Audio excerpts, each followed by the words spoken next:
ज्ञानेश्वरीची अविटगोडी चाखू इच्छिणाऱ्या सर्व श्रोत्यांना आमचा नमस्कार.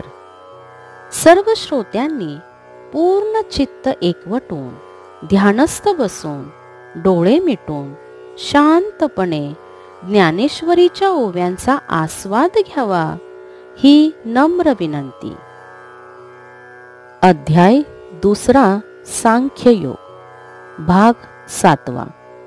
ओवी क्रमांक 301. का कूर्म जियापरी उवाईला अवेव पसरी ना इच्छावशे आवरी आपुले आपण. कासव आनंदात असताना आपले हातपाय पसरते अथवा इच्छेनुसार आपले अवयव आपणच आवरून घेते. तैसी इंद्रिये आपैती होती जयाचे म्हणितले करीती तयाची प्रज्ञा जाण स्थिती पातली असे. त्याप्रमाणे साधकाची इंद्रिये त्याच्या स्वाधीन असतात. त्याच्या शब्द स्पर्शादी विषयाबद्दल त्याची आज्ञाधारक झालेली असतात. त्याची बुद्धी स्थिर झालेली आहे असे तू समज. आता अर्जुना आणिकही एक सांगेन ऐके कवतिक या विषयांते साधक त्यजती नियमे. आता अर्जुना तुला आणखी एका विषयाचे नवल सांगतो ते असे की जे साधक या विषयांचा निग्रहाने त्याग करतात. श्रोत्रादी इंद्रिये आवरिती परिरसने नियमून करीती ते सहस्त्रधा कवळिजती विषयीही. कान आदी इंद्रिये शब्द स्पर्श रूप गंधाचे विषयाचे नियमन करून आवरून धरतात, परंतु जिव्हेला मात्र आवरत नाहीत. ते प्रथम रसविषयाने आणि मागोमाग इतर विषयांनी हजारो प्रकारे वेढून भोगवश केले जातात. जैसी वरीवरी पालवी खुडीजे आणि मुळी उदक घालिजे तरी कैसेनी नाशू निपजे तया वृक्षा. तो उदकाचे निबळे अधिके जैसा आडवेनी आंगे फाके तैसा मानसी विषोपोखे रसणाद्वारे. झाड नाहीसे करण्याच्या उद्देशाने त्याची पालवी खुडावी, परंतु मुळाशी मात्र पाणी घातले तर झाडाचा नाश कसा होईल. उलट ते झाड पाण्यामुळे अधिक पोषकतेचे बळ मिळून ऐसपैस आडव्या अंगाने पसरते. त्याप्रमाणे जिव्हेचे चोचले पुरवू म्हटले तर हव्यास वाढून इंद्रिय निग्रह साध्य होणार नाहीत. येरा इंद्रिया विषय तुटे तैसा नियमून ये रसहटे हे जीवन हे न घटे येणे विन. मग अर्जुना स्वभावे ऐसियाही नियमाते पावे जय परब्रह्म अनुभवे होऊन जायजे. तै शरीर भाव नासती इंद्रिये विषय विसरती जय सोहम भाव प्रतिती प्रगट होय. यावरून असे म्हणता येईल की इतर इंद्रियांचे विषय हे तोडता येतील, परंतु जिव्हेचा रस हा विषय मात्र तोडता येत नाही. याचे कारण अन्नाअभावी जीवनच नाश पावते हे होय. अर्जुना, मग जेव्हा साधक स्वानुभवाने परब्रह्म होऊन जातो तेव्हा अशांचेही रस विषयाचे सहज नियमन होऊ शकते.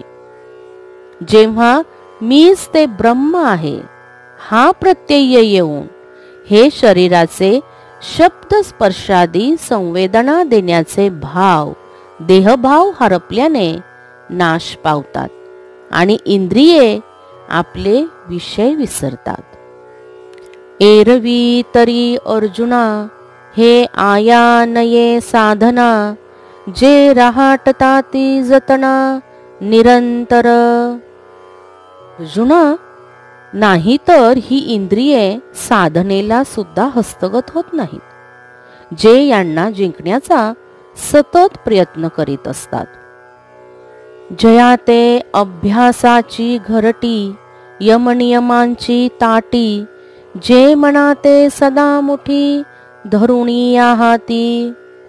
जे पुरुष योगाभ्यासाची साधना करतात, यमनियमांचे संरक्षक उपाय करतात, आपले मन संयमन करून आपल्या मुठीत ठेवून असतात, तेही किजती कासाविसी, या इंद्रियांची प्रौढी ऐसी, जैसी मंत्रज्ञाते विवसी, भुलवी का.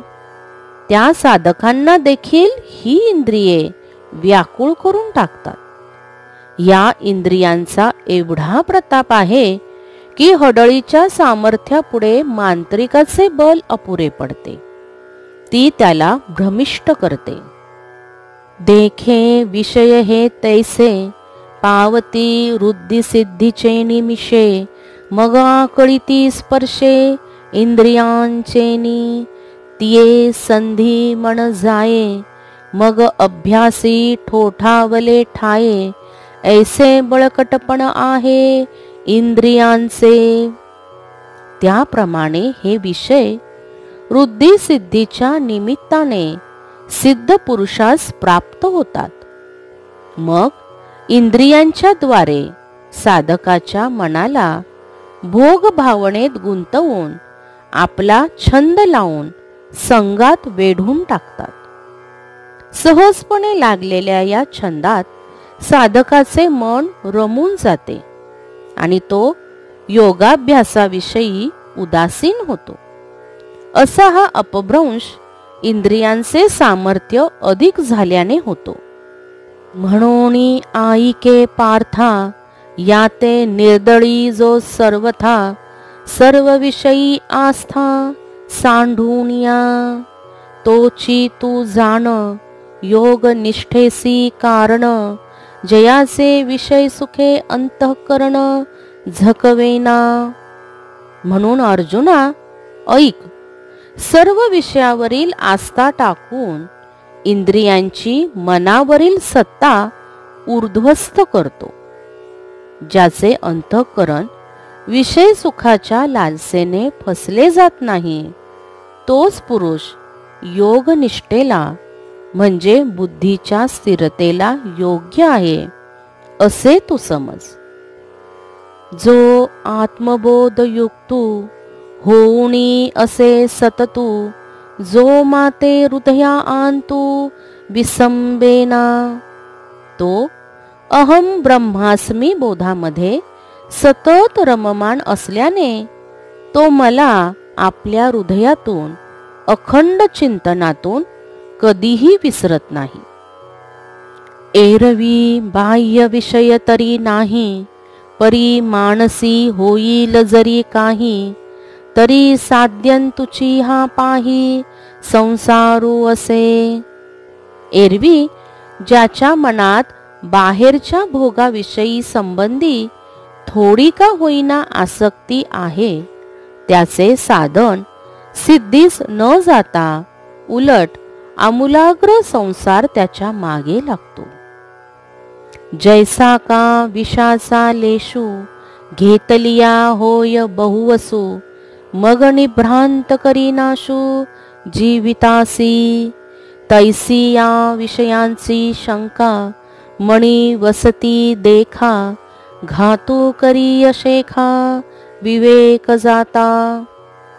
ज्याप्रमाणे चिमूटभर विष तोंडात टाकले तरी ते संपूर्ण शरीरभर पसरते आणि खाणाऱ्याच्या जीविताचा खात्रीने नाश करते, त्याप्रमाणे पहा, विषय भोगाची थोडीशी इच्छा वाढत जाऊन विवेकपूर्वक आचार विचारांचा नाश करून टाकते. जरी हृदयी विषयी स्मरती, तरी निसंगाही आपजे संगती, संगी प्रगटे मूर्ती अभिलाषाची. अंतःकरणात विषयाचे स्मरण होताच निस्सिंग दिगंबर यती झालेला सुद्धा विषयासक्तीने व्यापून जातो आणि त्याला विषय प्राप्तीची इच्छा होते. जेथ कामू उपजला तेथे क्रोधू आधीची आला, क्रोधी असे ठेविला संमोह जाणे. संमोहा झालिया व्यक्ती तरी नाशू पावे स्मृती, चंडवाते ज्योती आहत जैसी. जेथे काम उत्पन्न होतो तेथे क्रोध आधीच आलेला असतो. क्रोधामध्ये मोह प्रथम पासूनच ठेवलेला असतो असे समज. ज्याप्रमाणे प्रचंड वादळी वाऱ्याने दिवा नाहीसा होतो, त्याप्रमाणे अविचार संमोहाच्या प्रकटीकरणाने स्मृती नष्ट होते. का अस्तमानी निशी जैसी सूर्य तेजाते ग्रासी, तैसी दशा स्मृती भ्रंशी प्राणियांसी.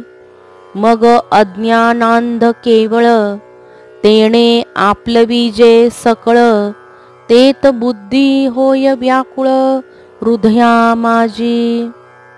किंवा सायंकाळी रात्र सूर्यप्रकाशाला गिळून टाकते, त्याप्रमाणे स्मृतिनाश झाल्यावर प्राण्याची दुर्दशा होते. मग केवळ अज्ञानाचा अंधकार सर्वत्र होतो, त्याने सर्वच व्याप्त होते. त्यावेळी हृदयातील बुद्धिभोग व्याकुळ होतो. जैसे जात्यंधा पळणी पावे, मग ते काकुळती सैरा धावे, तैसे बुद्धीसी होती भवे धनुर्धरा. ऐसा स्मृतिभ्रंशू घडे, मग सर्वथा बुद्धी अवघडे, तेथ समूळ हे उपडे ज्ञान जात. अर्जुना, ज्याप्रमाणे जन्मांधाला धावण्याचा प्रसंग आला तर तो केविलवाना होऊन सैरावैरा दिशाहीनतेने धावत सुटतो, त्याप्रमाणे बुद्धी अविचाराने भ्रांत होते.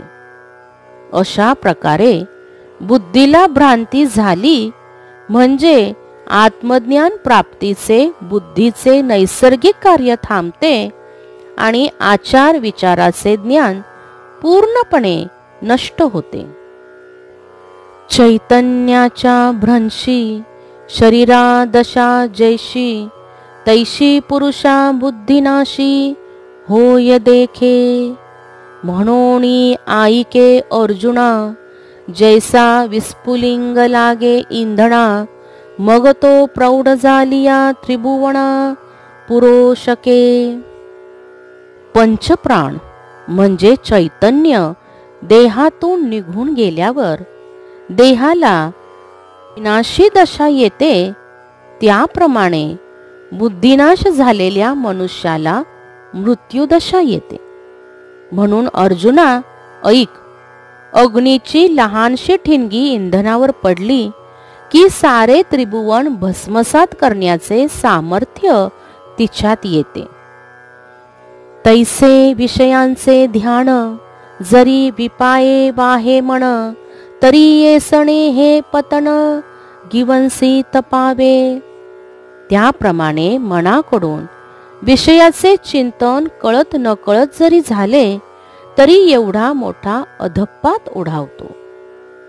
म्हणोनी विषय हे आघवे, सर्वथा मौनोनी सांडावे, मग राग द्वेष स्वभावे नाशतील. म्हणूनच मनातून विषयाचे ध्यान सोडावे, मग अनायासे मन निर्विकार राहून राग द्वेष नष्ट होतील. पार्था आणिकही ऐक, जरी नाशले राग द्वेष, तरी इंद्रियांविषयी बाधक रमता नाही. अर्जुना, आणखी एक महत्वाचे गुपित सांगतो, ऐक. राग द्वेष एकदा नष्ट झाल्यावर मग इंद्रिये विषयात जरी कदाचित रमली तरी बुद्धियोगी पुरुषाला विषय बाधक होत नाहीत. जैसा सूर्य आकाशगतो रश्मी करी जगाते स्पर्शतू तरी संग दोषे काय लिंपतू तेथीचेनी. तैसा इंद्रियार्थी उदासीन आत्मरसेची निर्भिन्न जो कामक्रोध विहीन होऊनी असे. ज्याप्रमाणे आकाशात संचार करणारा सूर्य जगाला किरणरूपी हाताने स्पर्श करूनही संग दोषाने तो लिप्त होतो काय, त्याप्रमाणे जो विषयाच्या ठिकाणी अनासक्त आत्मस्वरूपात तल्लीन कामक्रोधरहित झालेला असतो, तरी विषयांतुही काही आपण पे वाचुनी नाही. मग विषय कवन काही बाधितील कवणा. आणि विषयात देखील ज्याला आत्मस्वरूपाशिवाय दुसरे काहीच दिसत नाही, मग त्याला विषय कसे काय बाधणार आणि कोणाला बाधा करणार. जरी उदके उदकी बुडिजे का अग्नी आगी पोळीजे तरी विषयंगे आपलविजे परिपूर्ण तो. ऐसा आपणची केवळ होऊनी असे निखळ तयाची प्रज्ञा अचल निभ्रांत मानी. जर पाणी पाण्यात बुडेल किंवा अग्नी आगीने भाजेल तरच तो पूर्णावस्थेला पोहोचलेला पुरुष विषयाच्या संगाने लिप्त होईल. अशा प्रकारे जो पुरुष केवळ शुद्ध आत्मस्वरूप होऊन राहतो त्याची बुद्धी स्थिर झाली आहे असे निश्चित समज. देखे अखंडित प्रसन्नता आथी जेथ चित्ता तेथ रिगणे नाही समजता संसार दुःखा. जैसा अमृताचा निर्झरू प्रसवे जयाचा जठरू तया क्षुधे तृषेचा अडदरू कहीची नाही. ज्याच्या चित्तात सदा सर्वदा प्रसन्नता असते तेथे कोणत्याही संसार दुःखांना प्रवेश करता येत नाही. ज्याप्रमाणे ज्याच्या पोटातच अमृताचा झरा उत्पन्न होतो त्याला तहान भुकेची भीती कधीच नसते. तैसे हृदय प्रसन्न होय तरी दुःख कैचे के आहे तेथ आपैसी बुद्धी राहे परमात्मरूपी. जैसा निर्वातीचा दिपू सर्वथा नेणे कंपू तैसा स्थिर बुद्धी स्वस्वरूपू योगयुक्तू. त्याप्रमाणे अंतःकरण प्रसन्न झाले तर मग दुःख कसले आणि कोठले होणार. त्यावेळी त्याची बुद्धी परमात्म स्वरूपाच्या ठिकाणी आपोआप स्थिर होते. ज्याप्रमाणे निवाऱ्याला असलेल्या दिव्याची ज्योत मुळीच कंप पावत नाही त्याप्रमाणे तो योगयुक्त स्थिर बुद्धी असलेला पुरुष आत्मस्वरूपात स्थिर बुद्धीने राहतो. ये युक्तीची कडसनी नाही जयाच्या अंतःकरणी तो आकळीला जाणवुनी विषयादिकी. तया स्थिर बुद्धी पार्था कही नाही सर्वथा आणि स्थैर्याची आस्था तेही नुपजे. मन आत्मवश करून घेऊन राग द्वेष तोडण्याची अशी युक्त पुरुषाची विचारसरणी ज्याच्या अंतःकरणात नाही तो शब्दादी विषयरूपी पाशांनी बांधला जातो. लक्षात ठेव पार्था, त्याची बुद्धी कोणत्याच साधनेवर स्थिर होत नाही आणि बुद्धी स्थिरतेची तळमळही उत्पन्न होत नाही.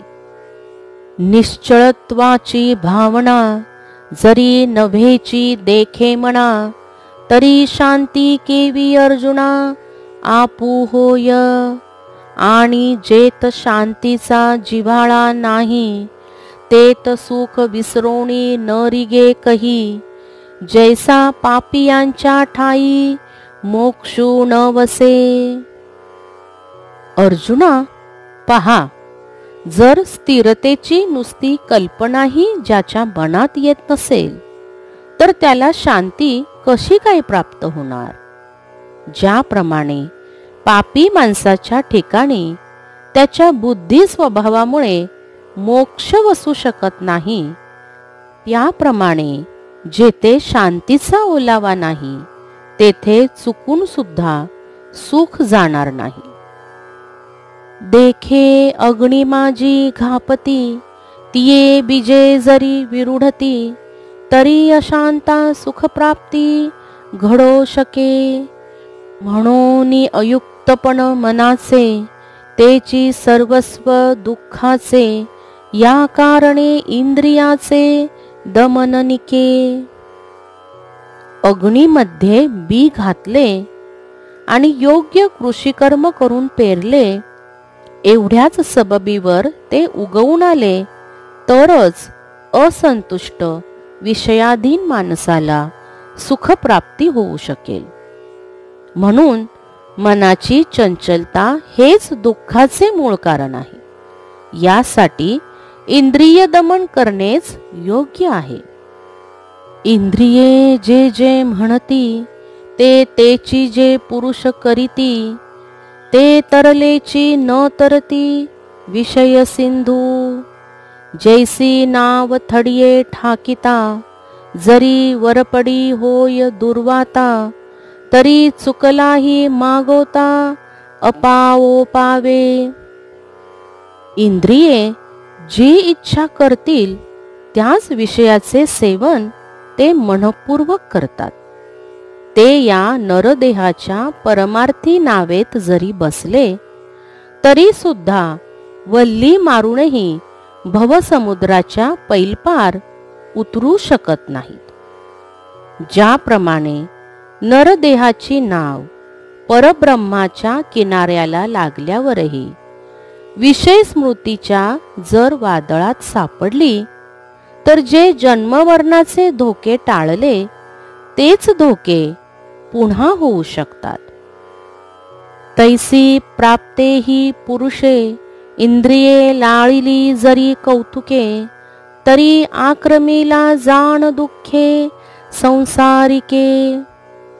त्यामुळे थेट परमार्थ सिद्धीस गेलेल्या महापुरुषाने सुद्धा आपल्या इंद्रियाचे सहज कोडकौतुक केले, चोचले पुरविले, तरी तो प्राप्त पुरुष पुन्हा प्रापंचिक दुःखाने व्याप्त होतो.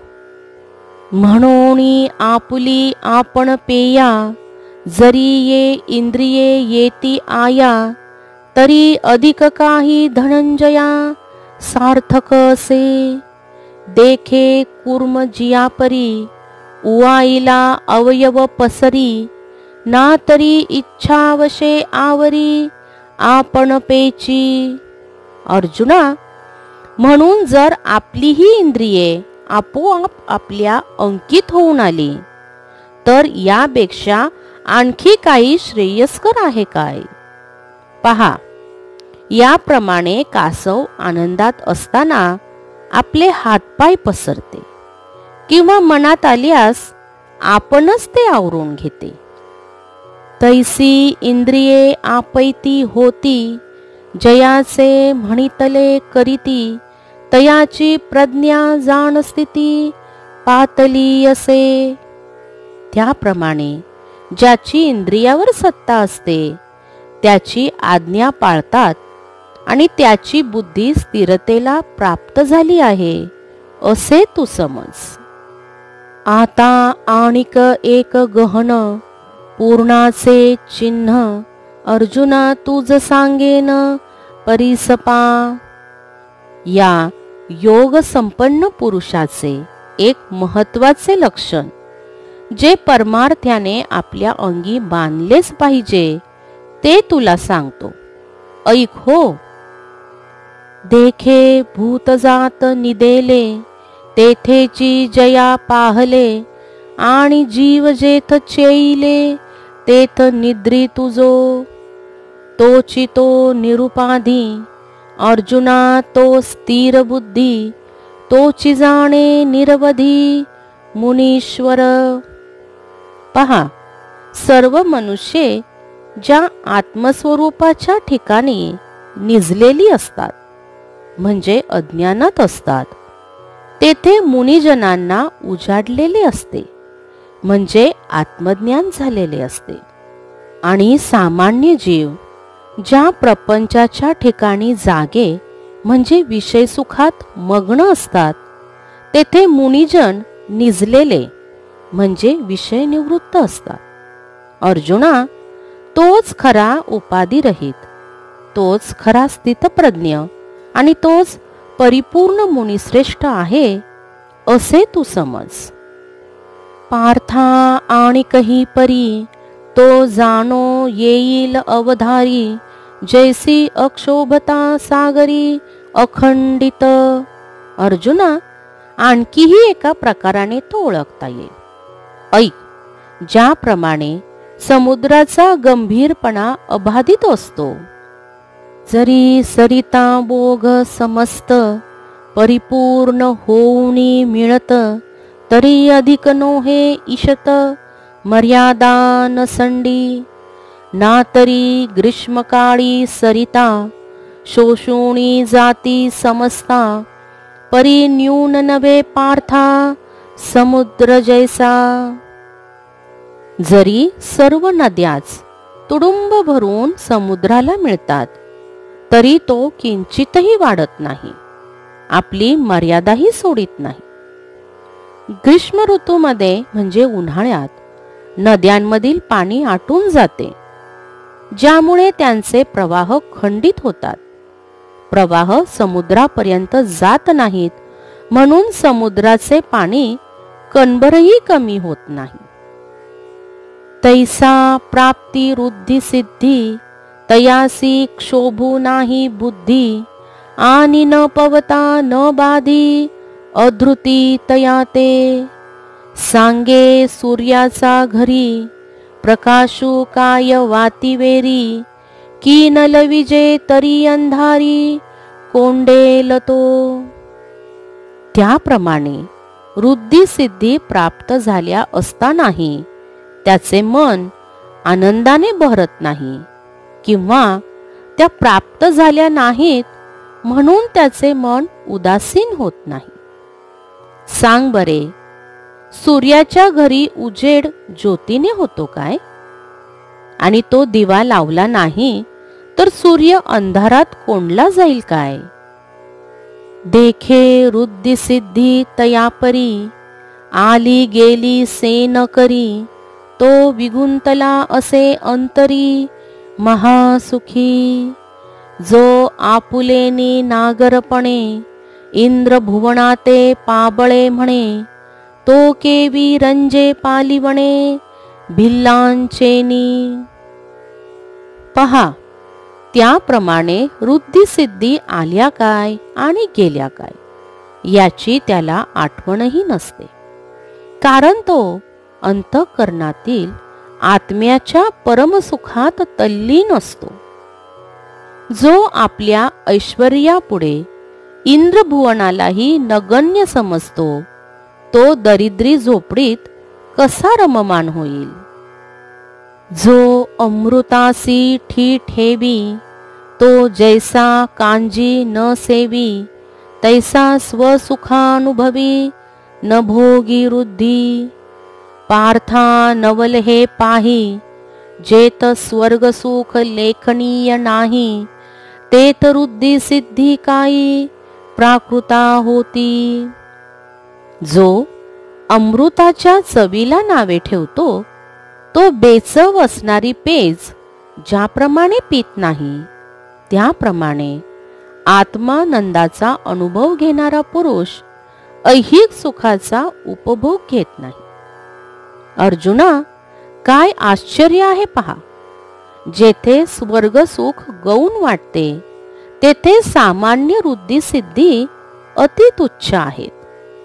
ऐसा आत्मबोधे तोषला, जो परमानंदे पोखला, तोची स्थिर प्रज्ञू भला, ओळख तू. तो अहंकाराते दंडुणी, सकळ कामू सांडोणी, विचरे विश्व होऊनी, विश्वाची माझी.